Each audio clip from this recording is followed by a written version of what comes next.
नमस्कार। News eight 8 में मैं कादम्बिनी शर्मा हूँ आपके साथ। और सबसे पहले वो खबर जिस पर सबकी नज़रें लगी हुई हैं। उत्तरकाशी के सिलक्यारा में 41 लोग अभी भी टनल के अंदर फंसे हुए हैं। इस बीच एक बड़ी खबर सामने आई है। अंदर फंसे लोगों के लिए खाने का पाइप फिट कर दिया गया है। मलबे को पार करके 53 मीटर का पाइप लगाने में कामयाबी मिल गई है। ये पाइप 6 इंच चौड़ा है। इसके जरिए दलिया और खिचड़ी भेजे जाएंगे। अंदर लोगों से बातचीत में भी कामयाबी मिल गई है। वॉकी टॉकी भेजने की भी कोशिश की जाएगी। असल में सिलक्यारा सुरंग में फंसे 41 मजदूरों का सुरक्षित बाहर निकलने का इंतजार 9 दिन लंबा हो चुका है।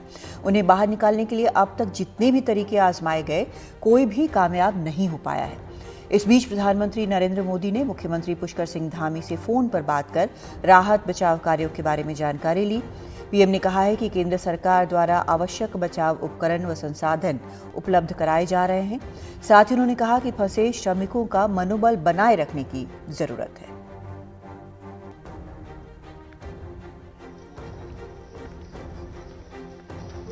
और इस पर और ज्यादा जानकारी दे रहे हैं सिलक्यारा से हमारे सहयोगी किशोर रावत। 9 दिन से ज़्यादा का समय गुजर चुका है, लेकिन अभी भी इंतज़ार किया जा रहा है कि कब वो 41 जिंदगियां इस टनल से बाहर निकलेगी। लगातार प्लान पे प्लान बनाए जा रहे हैं, लेकिन अब सक्सेस जो है प्लान का वो कोई नहीं आया है। एग्जीक्यूट जो हो रहा है, सिर्फ एक प्लान किया जा रहा है। वो जो टनल के अंदर ऑगर मशीन है, वही इस वक्त सबसे मेन महत्वपूर्ण अगर दिया जा रहा है। इसके अलावा वर्टिकल है, वर्टिकल में सड़क बन चुकी है और लगभग देर रात तक सड़क जो रैंप है वहां तक पहुंच जाएगी। इसके अलावा जो दो और प्लान है हॉरिजॉन्टल दोनों, यानी इस टनल के राइट और लेफ्ट में जो प्लान है, जो हॉरिजॉन्टल प्लान बनना है, वो अभी तक उस पर काम नहीं हुआ है। इसके अलावा बड़कोट से एक और जो टनल पे ड्रिल होनी है, वो अभी तक नहीं हो पाई है। कुल मिलाकर यहाँ पर तमाम तरह की मशीनें आ रही है, तमाम तरह के यहाँ पर एक्सपर्ट्स आ रहे हैं और वो इस बात का भरोसा दे रहे हैं कि जल्द ही यहाँ पर उन लोगों को बाहर निकाल लिया जाएगा। खाने पीने के लिए उनको नया पाइप डाला गया, करीबन 6 इंच का 60 मीटर का पाइप डाला गया। ड्राई फ्रूट्स थे, इसके अलावा मूंगफलियां थी, चने थे, उबले हुए चने थे, मुरमुरे थे, ये चीज़ दी जा रही थी। अब जो नॉर्मल फूड होता है उसकी देने की प्लानिंग है, क्योंकि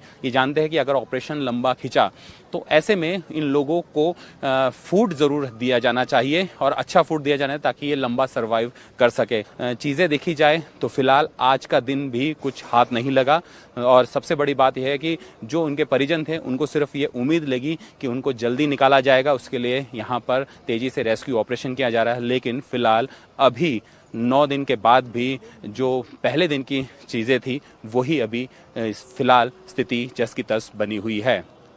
सिलक्यारा टनल से वीडियो जर्नलिस्ट प्रेम सिंह साथ किशोर रावत।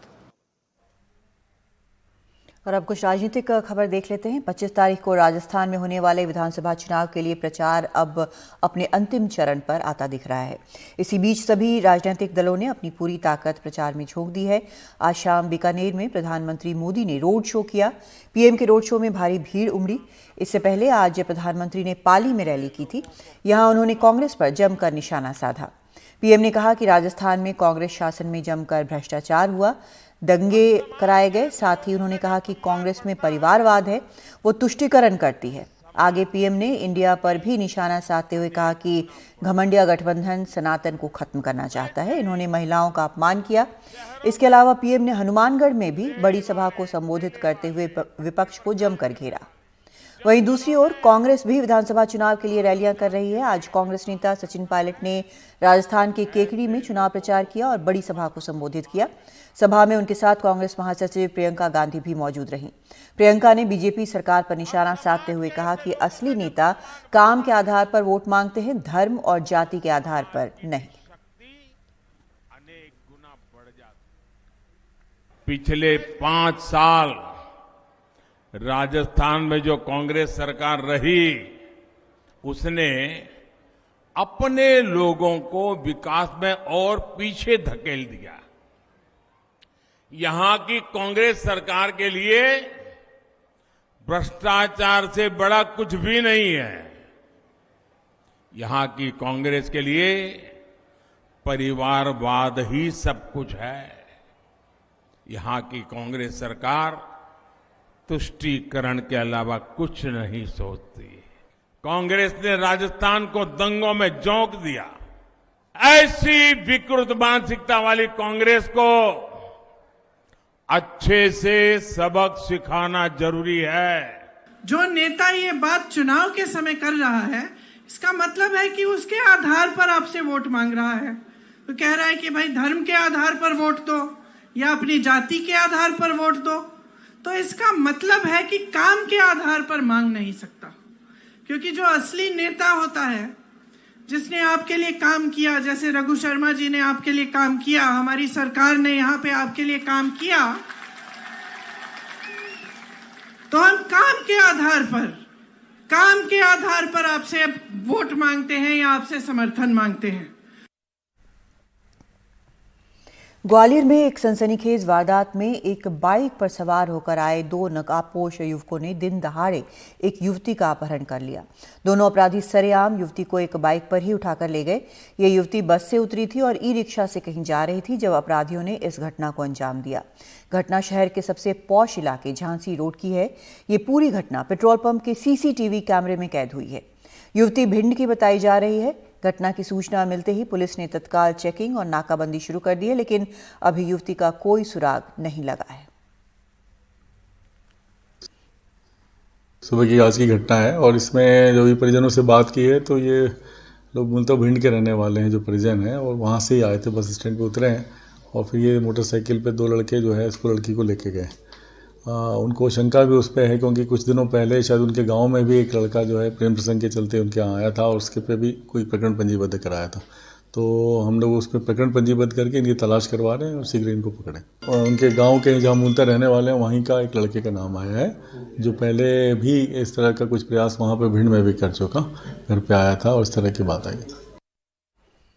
तुर्की से भारत आ रहे एक कार्गो शिप गैलेक्सी लीडर को यमन के हुती बागियों ने रेड सी में हाईजैक कर लिया है।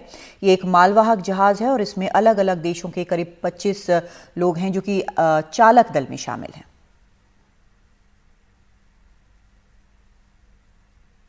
एक समुद्री जहाज हाईजैक हुआ है और ये जहाज भारत आ रहा था। क्यों हुआ हाईजैक, क्या है पूरा मामला, आपको बताते हैं। असल में तुर्की से भारत आ रहे एक मालवाहक जहाज को रेड सी में हुती विद्रोहियों ने हाईजैक कर लिया है। ये जहाज है गैलेक्सी लीडर। ये जहाज गाड़ियां ढो रहा था। इसे गुजरात के एक पोर्ट पर पहुंचना था। तो गैलेक्सी लीडर है और इसमें करीब 25 क्रू मेंबर थे। हालांकि इनमें ना कोई भारतीय है और ना कोई इजरायली। क्रू मेंबर जो बुल्गारिया, फिलीपींस, यूक्रेन से हैं, उन्हें हुती विद्रोहियों ने बंधक बनाया हुआ है। और बंधक बनाया हुआ है इसलिए क्योंकि उन्हें लगा कि ये इजराइल का जहाज है। इजराइल ने आरोप लगाया है कि ये एक आतंकी वारदात है और इसके पीछे ईरान है। लेकिन ईरान ने अब साफ साफ इससे इनकार कर दिया है कि उनका कोई भी हाथ है इसमें। असल में हुती विद्रोहियों का ही ये बयान था। उन्होंने कहा कि इस इलाके से कोई भी इजरायली जहाज गुजरा तो उसकी खैर नहीं। इजराइल के खिलाफ हमास के युद्ध में असल में हुती भी शामिल हो गए हैं और लगातार इजराइल पर ड्रोन, मिसाइल वगैरह से हमले कर रहे हैं, गोलीबारी कर रहे हैं। लेकिन सवाल ये उठता है कि ये जहाज आखिर है किसका, जिसको हुतियों ने इजरायली बताया है। इजरायली अधिकारियों का यह कहना है कि जहाज ब्रिटिश है और जापान इसे ऑपरेट कर रहा है, यानी लीज पे लिया हुआ है, इसे ऑपरेट किया जा रहा है। लेकिन एक और डेटाबेस होता है जो कि समुद्री जहाज़ों के बारे में जानकारी देता है। ये पब्लिक डेटाबेस होता है। इसके मुताबिक जहाज जो है वो रे कार कैरियर से जुड़ा हुआ है। रे कार कैरियर्स के मालिक अब्राहम रामी उंगर हैं जो कि एक इजरायली बिलियनर हैं। उनके मुताबिक उन्हें और जानकारी का इंतजार है। लेकिन इस हाईजैक से इस क्षेत्र में लड़ाई के फैलने की आशंका बढ़ गई है। क्यों? क्योंकि हुती विद्रोह 90 के दशक में शुरू हुआ और शिया इस्लाम का जायदी सेक्ट जो है उसका ये समर्थक है। यमन की सरकार से कई बार ठनी और सुन्नी सऊदी अरब से अब भी जंग इनका जारी है। 2014 में यमन की राजधानी सना पर इन लोगों ने कब्जा कर लिया था और देश के कई हिस्से उनके कब्जे में हैं, बड़े हिस्से उनके कब्जे में हैं। लेकिन मान्यता प्राप्त जो सरकार है यमन की, वो अदन में बैठती है। और अब एक बार फिर जिस तरह हुती हमले कर रहे हैं और शिप हाईजैक किया है, हमले इजराइल पे हो रहे हैं और शिप इन्होंने हाईजैक किया है इजराइल का नाम लेकर, लड़ाई अब लगता है कि बढ़ सकती है। क्योंकि इस इलाके में बड़ी संख्या में मालवाहक जहाज यहां से गुजरते हैं और मालवाहक जहाज जो है सुएज कनाल का जो ये पूरा रास्ता है वहां से ये गुजरते हैं। और इनकी ये डिमांड है, हुती की ये डिमांड है कि गाजा पर इजराइल हमले रोके। लेकिन ये एक मालवाहक जहाज को यहाँ पर रेड सी में जहाँ बड़ी संख्या में मालवाहक जहाज गुजरते हैं वहां पर इस तरह की हरकत जो है वो और तनाव पैदा कर सकती है और कन्फ्लिक्ट जो है वो और बड़ा हो सकता है अगर इसमें सऊदी, अमेरिका ये सब कूद जाए, क्योंकि ये रास्ता जो है वो रुक नहीं सकता है।